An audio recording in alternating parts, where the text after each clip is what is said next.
बिस्मिल्लाहिर्रहमानिर्रहीम अस्सलामु अलैकुम वरहमतुल्लाहि वबरकातुहू। नाज़रीन मोहतरम, जामिया मस्जिद रमन तो थोड़ा मेज़बान अवैस मलिक हाज़िर खिदमत है। नाज़रीन मोहतरम, साजिद मुख्तार साहब नाल जिहड़ी साडी गुफ्तगू जारी उसारी सी उहदा अज तीसरा मरहला आन पहुंचिया है। इस तीसरे मरहले दे विच असी दो चीज़ां जिहड़ियां ने इंतहाई अहम समझने हैं। पहला तो यह सी कि जिसले वो इंटेंसिव केयर दे विच चले गए और जिंदगी के मामलात नूं उन्होंने समझा कि ये हुण बहुत मुश्किल हो गया है, वो कैफियत की सी और फिर किस तरह बेहतरी आना शुरू हुई और उस तो बाद फिर उन्होंने फिजिकल और मैंटल जिहड़ी कंडीशन सी वो किस तरह की हो गई। तो अज की गुफ्तगू का आगाज़ करने हैं। मैं अपने मेज़बान जनाब मोहतरम साजिद मुख्तार साहब नूं स्टूडियोज़ दे विच वेलकम कहना। खुश आमदी जी। अस्सलाम वालेकुम। बहुत बहुत शुक्रिया जी मोदी साहब। आज तीसरा इंशाल्लाह का प्रोग्राम करांगे। अज की गुफ्तगू का आगाज़ करने हैं तो इंटेंसिव केयर दे विच जिस तरह कि साडी साहब ने दस्सिया कि फीलिंग जिहड़ी सी वो इंतहाई परेशान कुन हो गई सी। तो उस परेशान कुन सूरत हाल दे विच जिसले उम्मीद की कोई किरण नज़र आई तो उदों उन्हां दी कैफियत की सन, अज उन्हां कोलों जानने जी।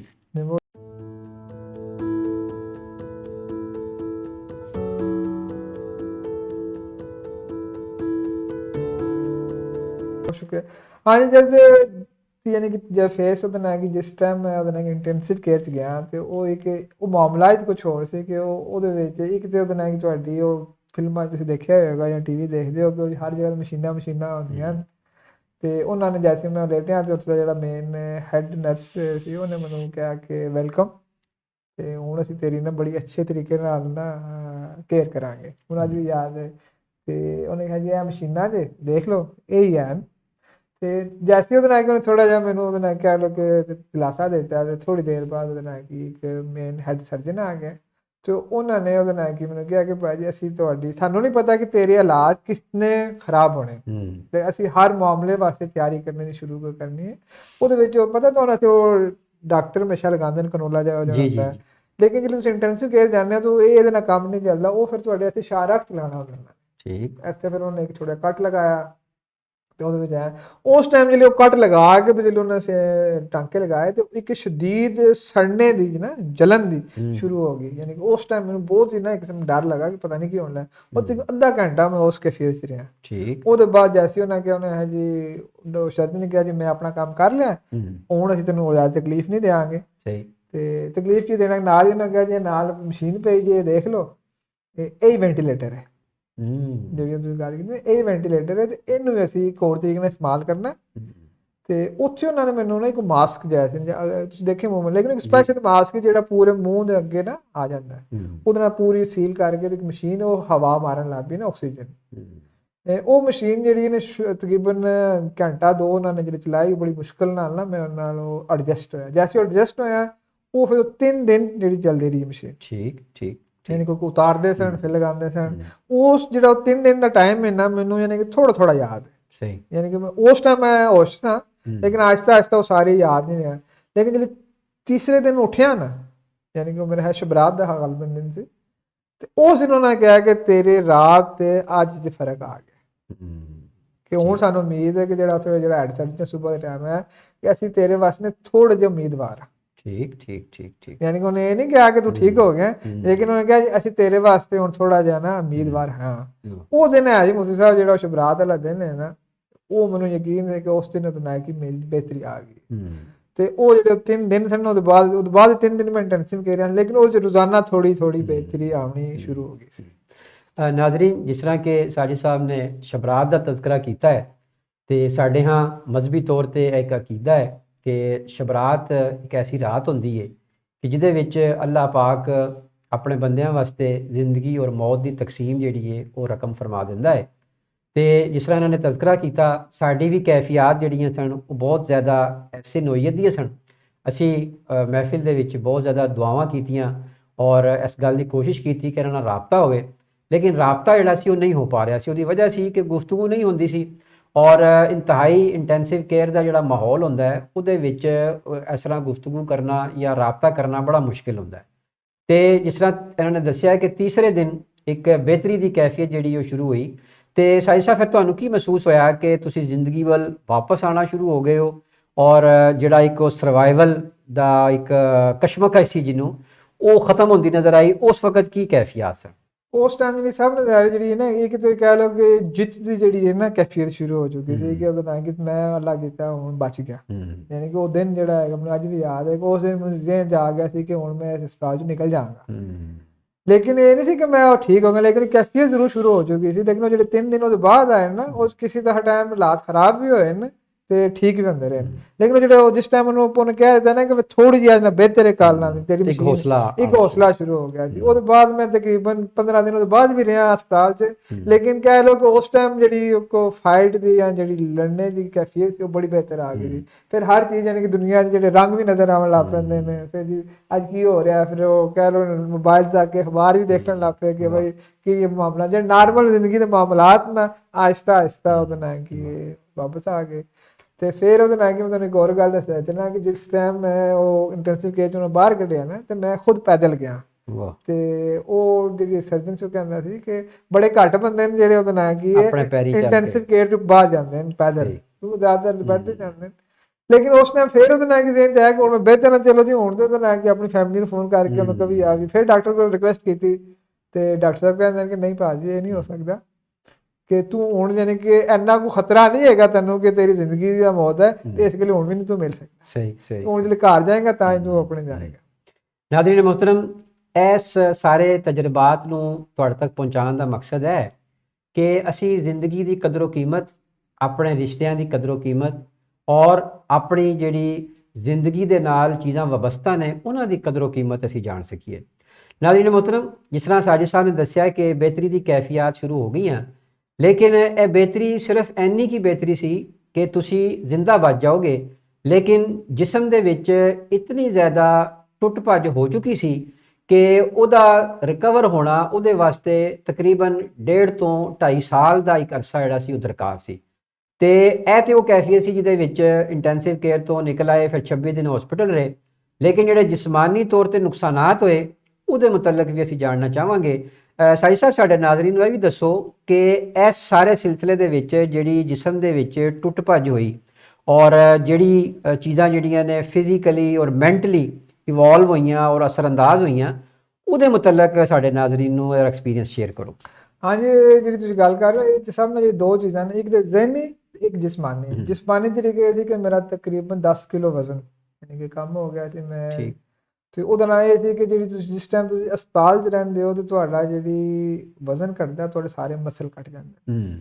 ਇਹਦਾ ਮਤਲਬ ਹੈਗਾ ਕਿ ਤੁਸੀਂ ਬਹੁਤ ਹੀ ਕਮਜ਼ੋਰ ਹੈ ਕਿ ਇੰਨੀ ਕੁ ਉਹਦਾ ਨਾਲ ਕਿ ਤੁਸੀਂ ਕਹਿ ਲਓ 26 ਦਿਨ ਅਗਰ ਹਸਪਤਾਲ ਤੁਸੀਂ ਬੈਠ ਸਿੱਖ ਰਹੇ ਹੋ ਤੇ ਤੁਹਾਡੇ ਵਾਸਤੇ 10 ਤੋਂ 15 ਸਾਲ ਦਾ ਜਿਹੜਾ ਕਹਿ ਲਓ ਨਾ ਕਮਜ਼ੋਰੀ ਜਿਸਮ 'ਚ ਪੈਦਾ ਹੁੰਦੀ ਨੇ।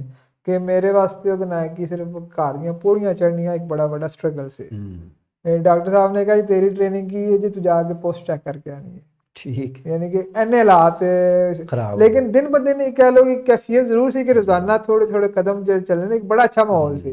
ਲੇਕਿਨ ਤਕਰੀਬਨ ਮਤਲਬ ਜਿਹੜੇ 2 ਤੋਂ 3 ਮਾਹ ਗੁਜ਼ਰੇ ਨਾ, ਮੇਰੀ ਜਿਹੜੀ ਪ੍ਰੋਗਰੈਸ ਹੈਗੀ ਜਾਂ ਜਿਹੜੀ ਬਿਹਤਰੀ ਉਹ ਖਤਮ ਹੋ ਗਈ ਸੀ। ਠੀਕ, ਉਹ ਟਾਈਮ ਬਹੁਤ ਮੁਸ਼ਕਿਲ ਸੀ ਕਿਉਂਕਿ ਹੁਣ ਤੁਹਾਡਾ ਜ਼ਿਹਨੀ ਤੌਰ ਤੇ ਤੁਸੀਂ ਠੀਕ ਹੋ, ਤੁਸੀਂ ਜ਼ਿਹਨੀ ਤੌਰ ਤੇ ਬਿਹਤਰੀ ਵੱਲ ਜਾਣਾ ਚਾਹੁੰਦੇ ਹੋ, ਤੁਹਾਡਾ ਜਿਸਮ ਤੇ ਜ਼ਿਹਨ ਤੁਹਾਨੂੰ ਅੱਗੇ ਨੇ। ਇੱਕ ਡਿਪਰੈਸ਼ਨ ਦਾ ਵੀ ਮਾਮਲਾ ਸ਼ੁਰੂ ਹੋ ਜਾਂਦੇ ਨੇ ਕਿ ਕੈਫੀਅਤ ਪਤਾ ਨਹੀਂ ਕੀ ਹੁੰਦਾ ਹੈ। ਦੂਸਰੀ ਗੱਲ ਇਹ ਕਿ ਜਿਹੜੇ ਡਾਕਟਰ ਨੇ ਉਸ ਟਾਈਮ ਦੱਸਿਆ ਸੀ ਕਿ ਤੇਰੇ ਜਿਹੜੇ ਫੇਫੜੇ ਨੇ ਜਾਂ ਲੰਗਰ ਨੇ ਇਹਨਾਂ 'ਚ ਕਿੰਨੀ ਖਰਾਬੀ ਹੋਏਗੀ ਸਾਨੂੰ ਨਹੀਂ ਪਤਾ। ਤੇ ਲੇਕਿਨ ਉਹ ਤੁਹਾਨੂੰ 6 ਤੋਂ 8 ਮਹੀਨੇ ਬਾਅਦ ਜਾ ਕੇ ਪਤਾ ਲੱਗੇਗਾ। तो कह लो कि हर वक्त ये सोच रहे हैं कि शायद मैं पूरी जिंदगी वास्ते उन्नी तेजी ना दौड़ सकना ना चल सकना, किन्ने मामलात खराब होणगे। ज़हन हमेशा ਉਹਦੇ ਨਾਲ ਕਿ ਤੁਹਾਨੂੰ ਜਿਹੜੀ ਉਹ ਕਾਫੀ ਚੀਜ਼ਾਂ ਉਸ ਟਾਈਮ ਮੇਰੀਆਂ ਨਹੀਂ ਸੀ ज़हन ਜਿਵੇਂ ਬਾਅਦ ਚ ਆਉਣ ਲੱਗ ਪਈਆਂ ਕਿ ਤੁਹਾਡੀ ਕਿਸਮ ਦੀ ਨਾ ਇੱਕ ਕੜਾਹ ਪੰਨੋ ਸ਼ੁਰੂ ਹੋ ਜਾਂਦਾ। ਹਰ ਚੀਜ਼ ਤੁਹਾਨੂੰ ਨਾ ਭੈੜੀ ਭੈੜੀ ਲੱਗਣ ਲੱਗ ਪੈਂਦੀ। ਤੇ ਫਿਰ ਉਹਦੇ ਨਾਲ ਕਿ ਕੰਮ ਦੀ ਨੋਈਅਤ ਇਹ ਸੀ ਕਿ ਮੈਂ ਕੰਮ ਤੇ ਜਾਂਦਾ ਸ਼ੁਰੂ ਕੀਤਾ, ਚੀਜ਼ਾਂ ਭੁੱਲਣ ਲੱਗ ਪਿਆ। ਯਾਨੀ ਕਿ ਨਾਰਮਲ ਜਿਹੜੀਆਂ ਡਰਾਈਨਿੰਗਾਂ ਵਗੈਰਾ ਯਾਨੀ ਕਿ ਬਿੱਲ ਪੇ ਕਰਨੇ ਉਹ ਭੁੱਲ ਜਾਣੇ। ਕੰਮ ਯਾਨੀ ਕਿ ਤੁਸੀਂ ਘਰ ਦੇ ਆਮ ਮਾਮਲਾਤ ਜਿਹੜੇ ਸਨ, ਤੁਹਾਡੀ ਕਈ ਦਫਾ ਹੁੰਦਾ ਸੀ ਕਿ ਜ਼ੁਬਾਨ ਜਿਹੜੀ ਉਹਨੇ ਅਲਫਾਜ਼ ਨਹੀਂ ਕਹਿ ਪਾਉਂਦੇ ਜਿਹੜੇ ਤੁਹਾਡਾ ਦਿਮਾਗ ਕਹਿ ਰਿਹਾ ਹੁੰਦਾ। ਠੀਕ, ਇਹ ਇੱਕ ਬੜਾ ਇੱਕ ਮਾਮਲਾਤ ਰਿਹਾ। ਟ੍ਰੇਨਿੰਗ ਦਾ ਮਾਮਲਾ ਸੀ ਕਿ ਮੈਂ ਟ੍ਰੇਨਿੰਗ ਨਹੀਂ ਕਰ ਪਾਇਆ। ਤੇ ਫਿਰ ਪਹਿਲੇ ਦਿਨ ਹੈ ਕਿ ਫਿਰ ਇਨਸਾਨ ਦਾ ਕੰਮ ਕਰਨ ਦਾ ਦਿਲ ਕਰਦਾ ਨਾ ਕਿ ਮੈਂ ਨਾਰਮਲ ਉਤਨੀ ਸਪੀਡ ਨਾਲ ਹਰ ਕੰਮ ਮਾਮਲਾਤ ਵਾਪਸ ਉੱਥੇ ਲਿਆਵਾਂ ਜਿੱਥੇ ਪਹਿਲੇ ਕਰਦਾ। ਤੇ ਮੈਂ ਕੰਮ ਜਿਹੜਾ ਬਹੁਤ ਤੇਜ਼ੀ ਨਾਲ 80% ਤੇ ਚਲਾ ਗਿਆ ਨਾ। ਲੇਕਿਨ ਉਹਦੇ ਨਾਲ ਕਿ ਉਹਦੇ ਬਾਅਦ ਕੰਮ ਕਰ ਘਰ ਆਣਾ 2-3 ਘੰਟੇ ਅਗਰ ਜਦ ਤੱਕ ਸੋਵਾਂ ਨਾ ਹਮ, ਨੀਂਦ ਨਾ ਆਏ ਤੇ ਮੈਂ ਉਹਦੇ ਨਾਲ ਨਾਰਮਲ ਫੰਕਸ਼ਨ ਨਹੀਂ ਕਰ ਪਾ ਰਿਹਾ। ਫਿਰ ਉਹਨਾਂ ਮੈਨੂੰ ਰਿਹੈਬਿਲਿਟੇਟਿੰਗ ਤੇ ਭੇਜਿਆ ਕਿ ਤੁਹਾਡੀ ਜਿਹੜੇ ਜ਼ਿਹਨੀ ਮਾਮਲਾਤ ਹੈਗੇ ਨਾ ਉਹ ਸਹੀ ਕਰਨੇ। ਉਹ ਇੱਕ ਬੜੀ ਉਹਨਾਂ ਨੇ ਲਾਜ਼ਮ ਚੀਜ਼ ਕਿ ਉਹਨੇ ਜੋ ਕੁ ਤੁਹਾਡੇ ਨਾਲ ਹੋ ਰਿਹਾ ਨਾ ਇਹਦਾ ਤਜਰਬਾ ਸਿਰਫ ਤੁਹਾਨੂੰ ਹੈ। ਠੀਕ। ਯਾਨੀ ਕਿਸੇ ਹੋਰ ਬੰਦੇ ਨੂੰ ਤੁਸੀਂ ਇਹ ਫੀਲਿੰਗ ਨਹੀਂ ਦੱਸ ਸਕਦੇ ਤੁਹਾਡੇ ਨਾਲ ਹੋ ਕੀ ਰਿਹਾ ਹੈ। ਤੇ ਅਗਰ ਤੁਹਾਨੂੰ ਅਗਲੇ ਬੰਦੇ ਨੂੰ ਸਮਝ ਨਹੀਂ ਆ ਰਹੀ ਨਾ ਤੇ ਤੁਸੀਂ ਇਸ ਚੀਜ਼ ਤੇ ਜ਼ਿਆਦਾ એનર્ਜੀ ਇਸਤੇਮਾਲ ਨਾ ਕਰੋ। ਠੀਕ। ਕਿਉਂਕਿ ਤੁਹਾਡੇ ਨਾਲ ਜੋ ਕੁਝ ਹੋ ਰਿਹਾ ਨਾ ਉਹ ਤੁਹਾਨੂੰ ਹੀ ਪਤਾ ਹੈ ਤੇ ਡਾਕਟਰ ਵੀ ਨੂੰ ਜਿਹੜੇ ਨਾ ਉਹਨਾਂ ਨੂੰ ਉਹਨਾਂ ਨਹੀਂ ਪਤਾ ਹੈਗਾ ਕਿਉਂਕਿ ਉਹ ਯਾਨੀ ਕਿ ਥਿਉਰੀ ਜ਼ਰੂਰ ਸਮਝਦੇ ਨੇ ਕਿ ਇੱਕ ਬੰਦਾ ਜਿਹੜਾ ਬੈਠ ਤੇ ਕਿ ਉਹਦੀ ਕੀ ਜ਼ਹਿਨੀਅਤ ਹੁੰਦੀ ਹੈ ਕੋਈ ਨਹੀਂ ਹੁੰਦਾ। ਤੇ ਇਸ ਲਈ ਉਹਨਾਂ ਨੇ ਮੈਨੂੰ ਕਿਹਾ ਕਿ ਤੂੰ ਕੰਮ ਬਹੁਤ ਜ਼ਿਆਦਾ ਤੇਜ਼ੀ ਨਾਲ ਕਰ ਰਿਹਾ ਤੇ ਕੰਮ ਥੱਲੇ ਕਰੋ। ਠੀਕ। ਫਿਰ ਉਹਦੇ ਨਾਲ ਇੱਕ ਜਿਹੜੀ 2 ਹਫ਼ਤੇ ਦਾ ਜਿਹੜਾ ਮਾਮਲਾ ਸੀ ਮੈਂ ਫਿਰ ਵਾਪਸ ਉਹਨੇ 40% ਤੇ ਕੰਮ ਸ਼ੁਰੂ ਕਰ ਦਿੱਤਾ। ਸਹੀ ਨਾਜ਼ਰੀਨ, ਤੁਹਾਡੀ ਮਾਲੂਮਾਤ ਵਾਸਤੇ ਇਸ ਗੱਲ ਨੂੰ ਸ਼ੇਅਰ ਕਰਨਾ ਚਾਹਨਾ ਕਿ ਸਾਡੀ ਬਾਡੀ ਦਾ ਮੈਕੈਨਿਜ਼ਮ ਇਸ ਤਰ੍ਹਾਂ ਦਾ ਹੈ ਕਿ ਇਨਸਾਨ ਕੋਲ ਜਿਹੜੀ ਸਲਾਹੀਅਤ ਨਹੀਂ ਹੁੰਦੀ, ਇਨਸਾਨ ਦਾ ਜ਼ਿਹਨ ਔਰ ਜਿਸਮ ਜਿਹੜਾ ਨਾ ਉਸ ਸਲਾਹੀਅਤ ਵਾਸਤੇ ਜ਼ਿਆਦਾ ਖਵਾਹਿਸ਼ ਵੀ ਕਰਦਾ ਹੈ। ਮੈਂ ਤੁਹਾਨੂੰ ਮਿਸਾਲ ਪੇਸ਼ ਕਰ ਦਿੰਦਾ ਕਿ ਅਗਰ ਕੋਈ ਸ਼ਖਸ ਜਿਹਦਾ ਪਾਉਂ ਦੇ ਵਿੱਚ ਜਾਂ ਟੰਗ ਦੇ ਵਿੱਚ ਜਾਂ ਕੋਈ ਇਸ ਕਿਸਮ ਦਾ ਮਾਮਲਾ ਜਿਹਦੇ ਵਿੱਚ ਉਹਨੂੰ ਚੱਲਣਾ ਮੁਸ਼ਕਿਲ ਹੁੰਦਾ ਹੈ, ਉਸ ਸ਼ਖਸ ਦਾ ਦਿਲ ਇਹ ਚਾਹੇਗਾ ਕਿ ਮੈਂ ਤੇਜ਼ ਦੌੜਾਂ। ਜਿਸ ਬੰਦੇ ਦੇ ਕੋਲ ਨਜ਼ਰ ਦੇ ਮਾਮਲਾਤ ਜਾਂ ਇਸ ਕਿਸਮ ਦੀ ਕੋਈ ਕੈਫੀਅਤ ਹੁੰਦੀਆਂ ਨੇ ਉਹਦਾ ਦਿਲ ਕਰਦਾ ਹੈ ਕਿ ਮੈਂ ਬਹੁਤ ਅੱਛਾ ਨਿਸ਼ਾਨਾਬਾਜ਼ ਹੋਵਾਂ। ਇਹ ਇਨਸਾਨ ਦੀ ਜਬਿਲਤ ਹੈ। ਉਸ ਜਬਿਲਤ ਦੇ ਰਾਹੀਂ ਇਨਸਾਨ ਆਪਣੀ ਜਿਸਮਾਨੀ ਕੋਸ਼ਿਸ਼ ਨੂੰ ਹੋਰ ਵਧਾਉਂਦਾ ਹੈ, ਲੇਕਿਨ ਇਸ ਜਿਸਮਾਨੀ ਕੋਸ਼ਿਸ਼ ਦੇ ਵਧਾਉਣ ਦੇ ਨਾਲ ਕਰੋਨਾ ਦੇ ਮਰੀਜ਼ ਨੂੰ ਬਹੁਤ ਜ਼ਿਆਦਾ ਹੋਰ ਕੰਪਲਿਕੇਸ਼ਨ ਦਾ ਸਾਹਮਣਾ ਹੋ ਜਾਂਦਾ ਹੈ। ਤੇ ਜਿਸ ਹਵਾਲੇ ਨਾਲ ਅਸੀਂ ਮਜ਼ੀਦ ਗੁਫ਼ਤਗੂ ਕਰ ਰਹੇ ਹਾਂ, ਹੋਰ ਕਿਹੜੀ ਕੰਪਲਿਕੇਸ਼ਨਸ ਐਸੀਆਂ ਸਨ ਜਿਨ੍ਹਾਂ ਨੂੰ ਤੁਸੀਂ ਮਹਿਸੂਸ ਕੀਤਾ? ਡਾਈਜੈਸਟਿਵ ਸਿਸਟਮ ਜਿਹੜਾ ਸੀ ਔਰ ਜ਼ਾਇਕਾ ਜਿਹੜਾ ਖਾਣ ਪੀਣ ਦਾ ਨਿਜ਼ਾਮ ਸੀ ਉਹਦੇ ਬਾਰੇ ਚ ਜ਼ਰਾ ਸਾਡੇ ਨਾਜ਼ਰੀਨ ਨੂੰ ਕੋਈ ਦੱਸੋ। ਹਾਂਜੀ, ਜਿਹੜਾ ਜ਼ਾਇਕੇ ਦਾ ਮਾਮਲਾ ਜਾਂ ਤੁਸੀਂ ਸੁੰਘਣ ਦੀ ਜਿਹੜੀ ਉਹਦੇ ਨਾਲ ਕਿ ਹੁੰਦੀ ਹੈ ਤੁਹਾਡੀ ਤਾਕਤ ਉਹਦੇ 'ਚ ਕਮੀ ਆ ਜਾਂਦੀ, ਲੇਕਿਨ ਮੇਰੇ ਵਾਸਤੇ ਉਨਾ ਜ਼ਿਆਦਾ ਇਹ ਮਸਲਾ ਨਹੀਂ ਬਣਿਆ ਕਿਉਂਕਿ ਮੇਰੀ ਜਿਹੜੀ ਉਹਦੇ ਨਾਲ ਕਿ ਸਮਾਕਸਾਂ ਤੇ ਜਿਹੜੀ ਉਹ ਬੜੀ ਜਲਦੀ ਵਾਪਸ ਆ ਗਏ ਸਨ। ਲੇਕਿਨ ਜਿਹੜੀਆਂ 2-3 ਚੀਜ਼ਾਂ ਐਸੀਆਂ ਜਿਹੜੀਆਂ ਉਹਦੇ ਨਾਲ ਕਿ ਮੇਰੇ ਨਾਲ ਸਪੈਸ਼ਲ ਹੋਈਆਂ। ਇੱਕ ਜਿਹੜੀ ਮੇਰਾ ਫੁਸਫਾਸ ਮੈਕੈਨਿਜ਼ਮ ਯਾਨੀ ਕਿ ਤੁਹਾਡੀ ਜਿਹੜੀ ਕੂਵਤ ਹੈਗੀ ਜੰਗ ਕਰਨੇ ਵਾਲੀ ਉਹਨੇ ਬੰਦ ਨਹੀਂ ਹੋਈ। ਠੀਕ। ਮੈਂ ਤਕਰੀਬਨ 2 ਹਫ਼ਤੇ ਦੀ ਜਿਹੜੀ ਮੇਰੀ ਦਿਲ ਦੀ ਧੜਕਣ 120 ਤੇ ਚੱਲਦੀ ਰਹੀ ਹੈ। ਇਹਦੇ ਇਲਾਵਾ ਉਹਦਾ ਨਾ ਕਿ ਅਜੇ ਵੀ ਅਗਰ ਮੈਂ ਕਿਸੇ ਜਗ੍ਹਾ ਤੋਂ ਯਾਨੀ ਕਿ ਜ਼ਿਆਦਾ ਵਜ਼ਨ ਵਾਲੀ ਚੀਜ਼ ਉਠਾਉਣ ਦੀ ਕੋਸ਼ਿਸ਼ ਕਰਨਾ ਤੇ ਮੇਰੇ ਇੱਕ ਖੁਦ ਬ ਖੁਦ ਜਿਸਮ ਨਾ ਮੇਰਾ ਸਾਹ ਤੇਜ਼ ਹੋਣ ਲੱਗ ਪੈਂਦਾ, ਯਾਨੀ ਕਿ ਕਿਸਮ ਦਾ ਮੈਨੂੰ ਪ੍ਰੋਟੈਕਟ ਕਰਨ ਦੀ ਕੋਸ਼ਿਸ਼ ਕਰ ਰਿਹਾ ਕਿ ਮੇਰੀ ਜਿਹੜੀ ਲਾਸ਼ੋਰੀ ਜਾਂ ਬਾਸ਼ੋਰੀ ਜਿਹੜੀ ਚੀਜ਼ ਹੁੰਦੀ ਹੈ ਉਹ ਮੈਨੂੰ ਹੈਲਪ ਕਰਨ ਦੀ ਕੋਸ਼ਿਸ਼ ਕਰਦਾ ਕਿ ਜ਼ਰਾ ਆਹਿਸਤਾ ਕਰੋ। ਇਹਦੇ ਇਲਾਵਾ ਉਹਦਾ ਨਾ ਕਿ ਅਜੇ ਵੀ ਉਹਦਾ ਨਾ ਕਿ ਮੇਰੀ ਜਿਹੜੀ ਨੀਂਦ ਹੈਗੀ ਬੜੀ ਜਲਦੀ ਖਰਾਬ ਹੋ ਜਾਂਦੀ। ਠੀਕ। ਯਾਨੀ ਕਿ ਮੈਂ ਅਗਰ ਤੁਸੀਂ ਕਹੋ ਨਾ ਕਿ ਰੂਟੀਨ ਨਾਲ ਚੱਲਦੀ ਰਹੇ ਠੀਕ ਹੈ, ਜੈਸੇ ਕਿ ਰੂਟੀਨ ਤੋਂ ਬਾਹਰ ਕੰਮ ਕਰਨਾ ਉਹਦਾ ਮੈਨੂੰ ਕਈ ਦਿਨ ਲੱਗਣਗੇ ਵਾਪਸੀ ਉਸ ਦੀ ਨਾਰਮਲ ਆਉਣ। ਨਾਜ਼ਰੀਨ, ਜਿਸਲੇ ਬੰਦੇ ਕੋਲ ਸਲਾਹੀਅਤ ਮੌਜੂਦ ਹੁੰਦੀ ਹੈ ਔਰ ਉਸ ਤੋਂ ਬਾਅਦ ਅਗਰ ਉਹਦੇ ਵਿੱਚ ਕभी ਵਾਕਿਆ ਹੋ ਜਾਏ ਤੇ ਇਨਸਾਨੀ ਜ਼ਿਹਨ ਦੇ ਉੱਤੇ ਬਹੁਤ ਜ਼ਿਆਦਾ ਬੁਰੇ ਅਸਰਾਤ ਮੁਰਤਬ ਹੁੰਦੇ ਨੇ। ਉਹਦੇ ਵਿੱਚ ਜਿਹੜੀ ਬੜੀ ਅਹਿਮ ਤਰੀਨ ਗੱਲ ਹੈ ਉਹ ਇਹ ਹੈ ਕਿ ਤੁਸੀਂ ਕੋਸ਼ਿਸ਼ ਕਰੋ ਔਰ ਤੁਹਾਡਾ ਜਿਸਮ ਜਿਹੜਾ ਉਹਦੇ ਬਾਰੇ ਦੇ ਵਿੱਚ ਤੁਹਾਨੂੰ ਉਸ ਕੋਸ਼ਿਸ਼ ਨੂੰ ਨਾਕਾਮ ਕਰਕੇ ਮੁਹੱਈਆ ਕਰ ਦੇਵੇ। ਇਹ ਉਹ ਕੈਫੀਅਤ ਹੁੰਦੀ ਹੈ ਜਿਹਦੇ ਵਿੱਚ ਇਨਸਾਨ ਬਹੁਤ ਜ਼ਿਆਦਾ ਮਾਯੂਸੀ ਦਾ ਸ਼ਿਕਾਰ ਹੁੰਦਾ ਹੈ। ਇਹ ਤੇ ਅੱਲਾਹ ਪਾਕ ਦਾ ਕਰਮ ਹੈ ਕਿ ਬਤੌਰ ਮੁਸਲਮਾਨ ਅਸੀਂ ਮਾਯੂਸੀ ਦਾ ਸ਼ਿਕਾਰ ਨਹੀਂ ਹੁੰਦੇ, लेकिन ऐसी बहुत सारी जगह ऐसे बहुत सारे मामलात और ऐसे बहुत सारे वाक़यात होंदे ने इंसान नाल कि जिहदे विच इंसान महसूस करता है कि मैं उस कुवत और ताकत का मालिक नहीं रहा। साजी साहब सानू कोई ऐसा वाक़या जिहड़ा कि तुसीं रिहैबिलिटेशन दे विच रहे उदों या कोई उस तो बाद जिहदे तुहानू महसूस होया होवे कि मैं मैंटली यह करना चाह रहा सी लेकिन फिजिकली मेरे जिसम ने साथ नहीं दिता। देखो मैं तो दस्या जी जिस्मानी तरीके नाल है कि तुहानू सारा पता है कि मैं क्रिकेट का खेलना है, ठीक है, यानी कि हुण जैसे होंदे ने कि मामलात होए तो मैं क्रिकेट का पूरा मैच जिहड़ा है ना खेल नहीं पाया। यानी कि 2-3 दफ़ा ट्राई भी की है कि ओहदे नाल कि हुण क्योंकि हालात बेहतर 6 महीने गुजर चुके हैं तो मैं एक जिस्मानी तरीके नाल नॉर्मल क्रिकेट खेलना, लेकिन वो जिहड़े मामलात बड़े आसान लगदे सन पहले वो नहीं कर पांदे। ਜਿਹੜੀ ਜ਼ਹਿਨੀ ਤੌਰ 'ਤੇ ਕਹਿ ਲਓ ਕਿ ਮੈਂ ਉਹਦੇ ਨਾਲ ਕਿ ਇਹਦੇ ਮੁਖਤਲਿਫ ਤਨਜ਼ੀਮਾਂ ਦਾ ਹਿੱਸੇਦਾਰ ਵੀ ਰਿਹਾ, ਜੈਸੇ ਕਿ ਉਹਦੇ ਨਾਲ ਕਿ ਸਿਆਸਤ 'ਚ ਪੱਟੀ ਸੈਂਟਰਮ 'ਚ ਰਿਹਾ ਜਾਂ ਇਹ ਸਾਰੇ ਮਾਮਲਾਤ ਪਹਿਲੇ ਕਰਨੇ ਆ ਮੈਨੂੰ ਕੋਈ ਮਸਲਾ ਨਹੀਂ ਸੀ ਹੁੰਦਾ, ਯਾਨੀ ਘਰ ਦੇ ਮਾਮਲਾਤ ਬਾਹਰ ਦੇ। ਲੇਕਿਨ ਹੁਣ ਐਸਾ ਹੋ ਗਿਆ ਕਿ ਮੈਂ ਉਹਦੇ ਨਾਲ ਕਿ ਪਾਰਟੀ 'ਚ ਵੀ ਉਹਦੇ ਨਾਲ ਕਿ ਉਸ ਤਰੀਕੇ ਨਾਲ ਸ਼ਾਮਿਲ ਨਹੀਂ ਰਹਿ ਪਾ ਰਿਹਾ, ਮਸਜਿਦ ਵਿੱਚ ਵੀ ਉਹਦੇ ਨਾਲ ਕਿ ਅੱਗੇ ਨਾਲ ਦੀ ਐਕਟੀਵਿਟੀਜ਼ ਕੰਮ ਕੀਤੀਆਂ ਤਾਂ ਕਿ ਜਿਹੜਾ ਪੂਰਾ ਇੱਕ ਬੈਲੈਂਸ ਹੈਗਾ ਨਾ, ਕਿ ਯਾਨੀ ਕਿ ਕੰਮ ਕਾਰ ਤੇ ਤੁਹਾਡੀ ਫਰੀ ਜ਼ਿੰਦਗੀ ਇੱਕ ਬੈਲੈਂਸ ਕਰਨਾ ਪੈਂਦਾ। ਇਹ ਸਭ ਨਾਲ ਜਿਹੜੀ ਮੁਸ਼ਕਲ ਚੀਜ਼ ਹੈਗੀ ਜਿਵੇਂ ਤੁਸੀਂ ਕਹਿ ਰਹੇ ਹੋ ਕਿ ਜਿਹੜੀਆਂ ਚੀਜ਼ਾਂ ਤੁਸੀਂ ਪਹਿਲੇ ਕਰ ਪਾਉਂਦੇ ਸੋ ਬੜੀ ਆਸਾਨੀ ਤਰੀਕੇ ਨਾਲ, ਉਹ ਨਹੀਂ ਕਰ ਪਾ ਰਹੇ। ਸਹੀ ਸਹੀ ਸਹੀ। ਯਾਨੀ ਕਿ ਜ਼ਿਹਨੀ ਤੌਰ ਤੇ ਤੁਹਾਨੂੰ ਇੱਕ ਆਪਣੇ ਆਪ ਨੂੰ ਕਮਜ਼ੋਰ ਫੀਲ ਕਰਦੇ ਹੋ, ਜਿਸਮਾਨੀ ਵੀ ਜ਼ਿਹਨੀ ਵੀ। ਇਹ ਚੀਜ਼ ਤੋਂ ਜਿਹੜਾ ਮਾਮਲਾ ਹੈ ਦੂਸਰਾ, ਮਾਸ਼ਾਅੱਲਾ ਇੱਕ ਬੜੀ ਮੇਰੇ ਵਾਸਤੇ ਬੜੀ ਖੁਸ਼ ਕਿਸਮੀ ਕਿ ਪਿਛਲੇ ਵਾਰ ਡਾਕਟਰ ਨੇ ਜਿਹੜਾ ਦੱਸਿਆ ਲੰਗ ਸਪੈਸ਼ਲਿਸਟ ਨੇ ਕਿ ਲੌਂਗ ਟਰਮ ਮੇਰੇ ਵਾਸਤੇ ਯਾਨੀ ਕਿ ਜਿਹੜਾ ਫੇਫੜਿਆਂ ਦਾ ਮਸਲਾ ਨਹੀਂ ਹੋਏਗਾ। ਇਹ ਐਸੀਆਂ ਦੋ ਤਿੰਨ ਚੀਜ਼ਾਂ ਐਸੀਆਂ ਜਿਹੜੀਆਂ ਖੁਸ਼ਖਬਰੀਆਂ ਮਿਲ ਚੁੱਕੀਆਂ ਨੇ ਕਿ ਜਿਸਮਾਨੀ ਤਰੀਕੇ ਨਾਲ ਮੈਨੂੰ ਕਿ ਜਿਹੜਾ ਪੀਰੀਅਡ ਹੈ ਉਹਦੇ ਬਾਅਦ ਠੀਕ ਹੋ ਜਾਣਾ, ਉਹਦੇ ਨਾਲ ਬਾਅਦ ਮੇਰੇ ਮਾਮਲਾਤ ਬਹੁਤ ਬਿਹਤਰ ਹੋ ਰਹੇ। ਠੀਕ ਕਿ ਹੁਣ ਮੈਂ ਦਿਨ ਬ ਦਿਨ ਮੈਨੂੰ ਪਤਾ ਹੈ ਕਿ ਜੀ ਸਾਲ ਡੇਢ ਸਾਲ ਬਾਅਦ ਮੇਰੀ ਜਿਹੜੀ ਨਾਰਮਲ ਜ਼ਿੰਦਗੀ ਪਹਿਲੇ ਦੀ ਸੀ ਨਾ ਉਹ ਆ ਜਾਏਗੀ। ਤੇ ਇਸ ਲਿਹਾਜ਼ ਨਾਲ ਇਸ ਕਰੋਨੇ ਵਿੱਚ ਜੋ ਕੁਝ ਹਾਸਲ ਕੀਤਾ ਕਿ ਜਿਹੜੀਆਂ ਚੀਜ਼ਾਂ ਹਨ ਤੁਹਾਡੇ ਵਾਸਤੇ ਸਭ ਤੋਂ ਜ਼ਰੂਰੀ ਕਿਹੜੀਆਂ ਚੀਜ਼ਾਂ ਹਨ, ਜਿਹੜੀਆਂ ਚੀਜ਼ਾਂ ਅਸੀਂ ਬਹੁਤ ਜ਼ਰੂਰੀ ਸਮਝਦੇ ਜੀ ਇਹ ਟਾਈਮ ਇੰਤਜ਼ਾਰ ਕਰਨੇ ਉੱਥੇ ਕਰਨੇ ਆ, ਲੇਕਿਨ ਜੈਸੇ ਕਰੋਨਾ ਨੇ ਦੱਸਿਆ ਕਿ ਤੁਹਾਨੂੰ ਆਪਣੇ ਉਹਦੇ ਨਾਲ ਕੀ ਆਪਣੇ ਦੋਸਤ ਆਪਣੇ ਰਿਸ਼ਤੇਦਾਰ ਦਾ ਜਿਹੜੇ ਤੁਹਾਡੇ ਨਾਲ ਕੇਅਰ ਕਰਦੇ ਨੇ ਉਹਨਾਂ ਦੀ ਕੇਅਰ ਕਰੋ, ਜਿਹੜੇ ਤੁਹਾਡੇ ਨਾਲ ਟਾਈਮ ਅੱਛੇ ਤਰੀਕੇ ਨਾਲ ਮਿਲਦੇ ਨੇ ਉਹਨੂੰ ਅੱਛੇ ਤਰੀਕੇ ਨਾਲ ਮਿਲੋ। ਨਾਜ਼ਰੀਨ, ਇਹ ਸਾਰੀਆਂ ਗੱਲਾਂ ਦਾ ਤੁਹਾਡੇ ਤੱਕ ਪਹੁੰਚਾਉਣ ਦਾ ਮਕਸਦ ਸਿਰਫ ਇਹ ਹੈ ਕਿ ਕਰੋਨਾ ਜੈਸੀ ਬਿਮਾਰੀ ਜਿਹੜੀ ਕਿ ਸ਼ਾਇਦ ਹਜੇ ਬਹੁਤ ਸਾਰੇ ਸਾਲ ਸਾਡੇ ਨਾਲ ਇਸ ਤਰ੍ਹਾਂ ਹੀ ਚੱਲੇਗੀ, ਅਸੀਂ ਇਹਦੇ ਨਾਲ ਨਿਮਟਣਾ ਸਿੱਖ ਲਈਏ। ਔਰ ਸਭ ਤੋਂ ਵੱਡੀ ਜਿਹੜੀ ਅਹਿਮ ਤਰੀਨ ਗੱਲ ਹੈ ਉਹ ਇਹ ਹੈ ਕਿ ਅਸੀਂ ਖੁਦ ਨੂੰ ਇਹਦੇ ਵਾਸਤੇ ਤਿਆਰ ਕਰੀਏ ਔਰ ਆਪਣੇ ਆਪ ਨੂੰ ਜ਼ਿਹਨੀ ਤੌਰ ਤੇ ਜਿਸਮਾਨੀ ਤੌਰ ਤੇ ਇਹਦੇ ਨਾਲ ਨਬਰਦ ਆਜ਼ਮਾ ਹੋਣ ਵਾਸਤੇ ਆਪਣੇ ਅੰਦਰ ਇੱਕ ਜਜ਼ਬਾ ਜਿਹੜਾ ਉਹ ਤਿਆਰ ਕਰ ਲਈਏ।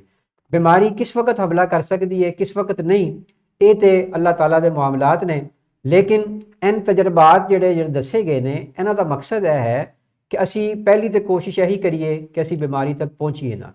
ਜਿਸਲੇ ਇਨਸਾਨ ਨੂੰ ਬਿਮਾਰੀ ਹੁੰਦੀ ਹੈ ਉਹ ਕਿਸ ਕਦਰ ਸ਼ਦੀਦ ਨੋਈਅਤ ਦੀ ਹੋ ਸਕਦੀ ਹੈ, ਉਹਦਾ ਤਜਰਬਾ ਅੱਜ ਅਸੀਂ ਆਪਣੀ ਇਸ ਗੁਫ਼ਤਗੂ ਦੇ ਵਿੱਚ ਕੀਤਾ ਹੈ।